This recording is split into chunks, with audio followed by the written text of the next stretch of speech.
ఇబ్రహీంపట్నంలోని మాజీ మంత్రి జోగి రమేష్ ఇంటికి పోలీసులు వెళ్లారు. రమేష్ తో పాటు సోదరుడు రాము ఇంటికి కూడా పోలీసులు వెళ్లారు.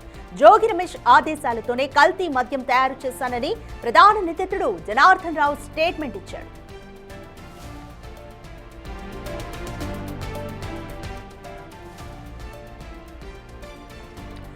నకిలీ మద్యం కేసుకి సంబంధించి ప్రధాన నిందితుడు జనార్దన్ రావు మాజీ మంత్రి జోగి రమేష్ చెప్తేనే కల్తీ మద్యం తయారు చేశానన్న స్టేట్మెంట్ ఇవ్వడంతో ప్రస్తుతం ఇబ్రహీంపట్నంలోని మాజీ మంత్రి జోగి రమేష్ ఇంటికి పోలీసులు వెళ్లారు.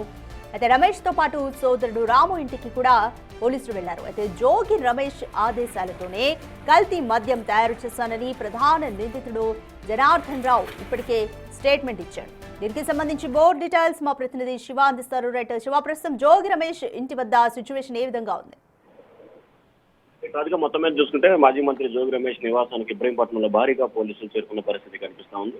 మరికొద్ది సేపట్లోనే అరెస్ట్ చేసే అవకాశాలు కనిపిస్తున్నాయి. మరొక వైపు జోగి రమేష్ అరెస్టు సంబంధించి కూడా వైఎస్ఆర్సీపీ నేతలు కార్యకర్తలు భారీగా చేరుకున్న పరిస్థితి కనిపిస్తా ఉంది. కొంత ఉద్రిక్తత వాతావరణం చోటు చేసుకుంటుంది. అయితే ప్రధానంగా చూసుకుంటే ఏదైతే లిక్కర్ వ్యవహారానికి సంబంధించి A1 A2 జనార్దన్ రావు జగన్మోహన్ రావు చెప్పిన ఆధారాలను బేస్ చేసుకొని జగన్మోహన్ రావుకు సంబంధించి జనార్దన్కి సంబంధించి కూడా ములకల చెరువు ఇబ్రహీంపట్నంలో డంపు ఏర్పాటు చేయడానికి జోగి రమేష్ కీలక పాత్ర, ఆర్థిక సహాయం చేస్తానని చెప్పాడు. అలాగే జోగి రమేష్ ప్రభుత్వాన్ని అప్రదిష్టపాలు చేసేందుకు కూడా మద్యం వ్యాపారం చేయాలని చెప్పి తనతో చెప్పాడని చెప్పి ఆయన ఇటీవల కాలంలో కస్టడీకి ఇచ్చిన సమయంలో కూడా అదే విషయాన్ని చెప్పడం జరిగింది. అలాగే గతంలో ఆయన సెల్ఫీ వీడియోలో కూడా అదే విషయాన్ని బేరేజ్ చేస్తున్నారు. ఈ నేపథ్యంలో జోగి రమేష్ పాత్రకు సంబంధించి కూడా ఇటీవల కాలంలో స్టేట్మెంట్ లో కూడా రికార్డ్ చేసి ఆడియో వీడియోని న్యాయస్థానం దృష్టికి తీసుకెళ్లారు. నిన్న జోగి రమేష్ దీంట్లో నిందితుడిగా చేర్చాలని చెప్పి కూడా ఏసీబీ న్యాయస్థానంలో పిటిషన్ దాఖలు చేశారు ఎక్సైజ్ శాఖ అధికారులు. దీనికి సంబంధించి ఈ రోజు ఆయన్ని నోటీస్ ఇస్తారా లేకపోతే అరెస్ట్ చేస్తారా అనే దానికి సంబంధించి కూడా కొంత ఉత్కంఠ కొనసాగుతున్న పరిస్థితి కనిపిస్తా ఉంది. కానీ జోగి రమేష్ నివాసానికి అయితే భారీ స్థాయిలో పోలీసు అధికారులు చేరుకున్న పరిస్థితి కనిపిస్తుంది. ఒకవైపు సిక్ అధికారులు, మరొక వైపు ఎక్సైజ్ శాఖ అధికారులు, మరొక వైపు స్థానిక పోలీసుల సహకారాన్ని కూడా తీసుకున్న పరిస్థితి కనిపిస్తా ఉంది. రాధిక, రైట్ శివ, జోగి రమేష్ ఇంటి వద్ద భారీగా కార్యకర్తలు కూడా చేరుకుంటున్నట్టుగా తెలుస్తుంది. అలాగే పోలీసులు కూడా భారీగానే మోహరించారు. రైట్ అంటే కార్యకర్తలకు పోలీసులకు మధ్య వాగ్వాదం జరుగుతుందా? ఏ విధంగా ఉంది?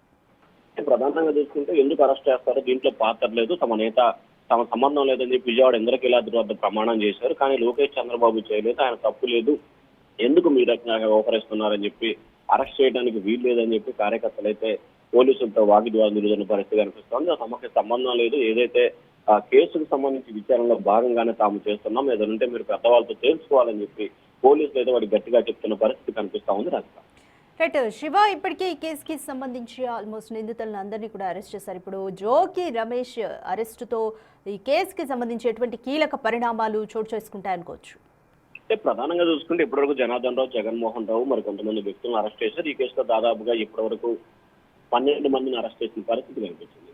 అయితే జోగి రమేష్ వ్యవహారానికి సంబంధించి కూడా దీంట్లో ఆయన్ని A3గా A4 అంటే అక్యూజ్డ్ 3-4గా ఆయన పేరు జాబితాలో చేర్చే అవకాశం కనిపిస్తోంది. జోగి రమేష్ అరెస్ట్ చేసి విచారిస్తే గనక ఆయన వెనక ఎవరెవరు వైఎస్ఆర్సీపీ నేతలు ఉన్నారు, ఎవరెవరు పాత్ర ఉంది, ఎవరెవరు సూత్రధారులు అనే వివరాలు కూడా వెలుగులోకి వచ్చే అవకాశాలు అయితే స్పష్టంగా కనిపిస్తున్నాయి. అయితే జోగి రమేష్ పాత్ర ఎంతవరకు ఉంది, జోగి రమేష్ ఇన్వాల్వ్మెంట్ ఎంత ఉంది, ఆయన ఏ రకంగా ఆర్థికంగా సహాయ సహకారాలు అందించారు అనే దానికి సంబంధించి కూడా జోగి రమేష్ ని విచారిస్తే తెలిసే అవకాశం కనిపిస్తా ఉంది. రాధిక, రైట్, మరి జనార్దన్ రావు స్టేట్మెంట్ అయితే ఇచ్చారు, జోగి రమేష్ చెప్తేనే చేశాను అని. దీనికి సంబంధించి పోలీసుల దగ్గర ఇంకా ఎటువంటి ఆధారాలు ఉన్నాయి?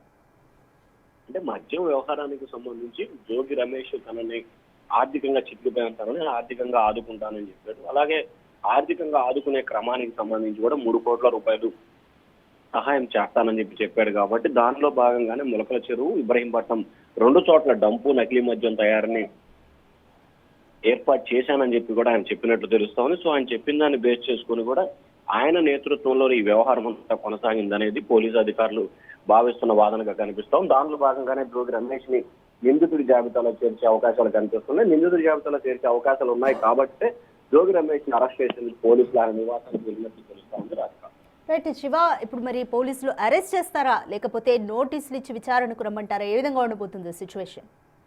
అంటే ప్రస్తుతం వాతావరణం చూస్తుంటే కనుక ఖచ్చితంగా జోగి రమేష్ వ్యవహారానికి సంబంధించి కూడా భారీ స్థాయిలో అక్కడ పరిస్థితి కొంచెం ఇబ్బందికరంగా ఉంది.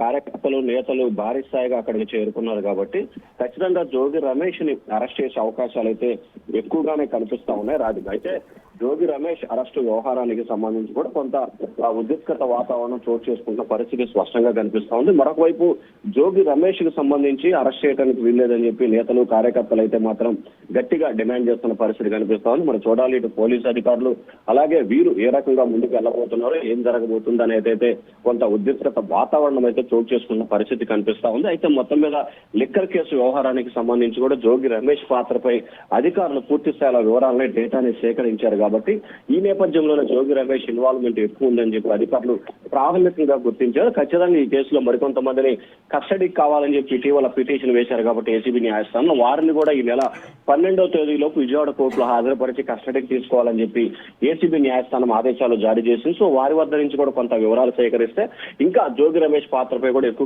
ఎక్కువ స్థాయిలో వివరాలు వచ్చే అవకాశాలు కనిపిస్తా ఉన్నాయి. రాధిక, ఒకవేళ నేరం అనేది రుజువైతే క్రిమినల్ చర్యలు ఏ విధంగా ఉండబోతాయి అనుకోవచ్చు? అంటే ఖచ్చితంగా ఎక్సైజ్ యాక్ట్ చట్టం ప్రకారం కూడా పూర్తి స్థాయిలో ఇప్పటికే ఈ ఎక్సైజ్ చట్టానికి సంబంధించి కూడా శ్రీనివాస వైన్స్ కొన్ని షాపులను కూడా సీజ్ చేయటం, లైసెన్స్ ను కూడా రద్దు చేసిన పరిస్థితి కనిపించింది. సో ఇక ఈ వ్యవహారానికి సంబంధించి కూడా ఖచ్చితంగా జోగి రమేష్ కి సంబంధించి నకిలీ మద్యం అంటే ప్రజల మాన ప్రాణాలకు సంబంధించి ఇబ్బంది కలిగించే రీతిలో జోగి రమేష్ వ్యవహరించారనేది ప్రభుత్వ వాదన. సో తద్వారా ఎటువంటి నష్టం కానీ ఎటువంటి ప్రమాదం కానీ జరగలేదు. ఒకవేళ ఈ నకిలీ మద్యం కనుక విక్రయిస్తే గనక పదుల సంఖ్యలో కానీ వందల సంఖ్యలో కూడా ప్రాణాలు కోల్పోయే పరిస్థితి ఉంది. ప్రాణాలు కోల్పోతే మాత్రం దానివల్ల ఎవరు బాధ్యత తీసుకుంటారు? ప్రభుత్వానికి అప్రదిష్ట పాలయ్యే అవకాశం ఉంది. కాబట్టి ఇటువంటి విధానాన్ని వ్యవహరించడం పట్ల సరైన విధానం కాదని చెప్తున్నా. ఖచ్చితంగా దీంతో జోగి రమేష్ కి సంబంధించి పాత్ర ఉందని నిర్ధారణ గనక అయితే గనక దాదాపుగా 10 నుంచి 12 సంవత్సరాలు జైలు శిక్ష పడే అవకాశాలు ఎక్కువగా కనిపిస్తా ఉన్నాయి. రాధిక, రైట్ శివ, ఇంకా ఎవరెవరిని పోలీసులు కస్టడీకి కోరనున్నారు? ఇంకా జోగి రమేష్ తో పాటు ఇంకా ఎవరైనా పేర్లు వినిపించే అవకాశం ఉందా? అంటే ఖచ్చితంగా నకిలీ మద్యం వ్యవహారానికి సంబంధించి కూడా ఇప్పటికే ఎఫ్ఐఆర్ ఇబ్రహీంపట్నంలో ఎఫ్ఐఆర్ నమోదు చేశారు. దాంట్లో 13 మందిని నిందితులు జాబితాగా చేస్తూ కూడా ఎఫ్ఐఆర్ నమోదు చేశారు. దాంట్లో ఇప్పటికీ 8 మంది నిందితులను అరెస్ట్ చేశారు. అలాగే ములకల చెరువు వ్యవహారానికి సంబంధించి కూడా దాదాపుగా అక్కడ ఒక 20 మంది పైగా కూడా నిందితుల్ని ఎఫ్ఐఆర్ లో చేశారు. అయితే సైమల్టేనియస్ గా అక్కడ ఉన్న వ్యక్తులు ఇక్కడ ఉన్న వ్యక్తులు దాదాపుగా 8 నుంచి 10 మంది ఇద్దరు ఒకే చోటని కూడా నిందితులు చేసిన పరిస్థితి కనిపిస్తుంది. సో ఈ నేపథ్యంలోనే కొంతమందిని అక్కడ అరెస్ట్ చేశారు కాబట్టి ఇక్కడ కొంతమంది అరెస్ట్ చేశారు కాబట్టి అక్కడ అరెస్ట్ అయిన నిందితులకు సంబంధించి కూడా కస్టడీకి ఇవ్వాలని చెప్పి 4 వ్యక్తులను కస్టడీకి ఇవ్వాలని చెప్పి కూడా ఎక్సైజ్ శాఖ అధికారులు విజయవాడ కోర్టులో పిటిషన్ దాఖలు చేశారు. దానికి సంబంధించి 12వ తేదీ వరకు ఇక్కడ ప్రొడ్యూస్ చేయాలని చెప్పి న్యాయస్థానం ఆదేశించింది కాబట్టి వారిని కూడా కస్టడీకి తీసుకునే అవకాశం కనిపిస్తా ఉంది. జోగి రమేష్ ను అరెస్ట్ చేసి రిమాండ్ కనుక పంపిస్తే ఆయన్ని కూడా కస్టడీకి ఇవ్వాలని చెప్పి కోరే అవకాశాలు కనిపిస్తా ఉన్నాయి. ఆయన కస్టడీ ఇచ్చిన తర్వాత లోతుగా విచారణ జరిపే అవకాశాలు ఎక్కువగా కనిపిస్తా ఉన్నాయి. రాధిక, రైట్ శివ, ప్రస్తుతం ఇబ్రహీంపట్నంలో ఎంతమంది పోలీసులు మోహరించారు? జోగి రమేష్ ఇంట్లోనే ఉన్నారా? అంటే ప్రస్తుతానికైతే జోగి రమేష్ నివాసానికి భారీ స్థాయిలో కూడా పోలీసు అధికారులు చేరుకున్నట్టు తెలుస్తా ఉంది. స్థానికంగా ఉన్న ఇబ్రహీంపట్నం పోలీసులు అలాగే ఎక్సైజ్ శాఖ పోలీసులు విచారణ జరుపుతున్న సిట్ అధికారులు 3 విభాగాలకు సంబంధించిన పోలీసులు భారీ స్థాయిలో కూడా అక్కడికి చేరుకున్నారు. సో దాదాపుగా 200 మంది పైగా కూడా పోలీసులు జోగి రమేష్ నివాసానికి చేరుకున్నారు. ఏ క్షణాన్నైనా సరే అరెస్ట్ చేసే అవకాశం కనిపిస్తా ఉంది. మరొక వైపు కార్యకర్తలు నేతలు కూడా అదే స్థాయిలో జోగి రమేష్ నివాసానికి చేరుకున్న పరిస్థితి స్పష్టంగా కనిపిస్తా ఉంది. Radhika, thank you Shiva. భాషను చేశారు.